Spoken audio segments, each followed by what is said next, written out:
നിങ്ങളൊരു ടീനേജ് വിദ്യാർത്ഥിയുടെ അച്ഛനോ അമ്മയോ ആണോ? അവർ സ്കൂൾ വിട്ട് വരുമ്പോൾ ഗേറ്റിനടുത്ത് കാത്തുനിന്ന് അവരുടെ ബാഗ് വാങ്ങിപ്പിടിച്ച് അവരെ ചേർത്ത് പിടിച്ച് വീടിനുള്ളിലേക്ക് ആനയിക്കാറുണ്ടോ? അവർക്കിഷ്ടപ്പെട്ട വിഭവങ്ങൾ ഒരുക്കി വെച്ച് അവരെ ഊട്ടിച്ച് അവരോടൊപ്പം ഇരുന്ന് അവരുടെ അന്നത്തെ വിശേഷങ്ങൾ കേൾക്കാറുണ്ടോ?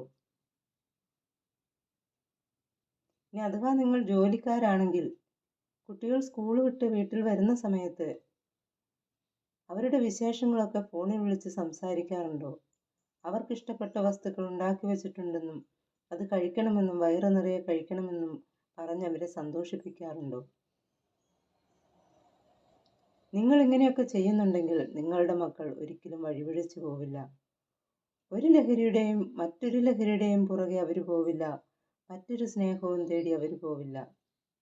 വീടായിരിക്കും അവരുടെ ലഹരി. സ്കൂൾ വിട്ട് കഴിഞ്ഞാൽ വീട്ടിലേക്ക് ഓടി വരാൻ അവരെ പ്രേരിപ്പിക്കുന്ന ഘടകം നിങ്ങൾ അച്ഛനമ്മമാരായിരിക്കും.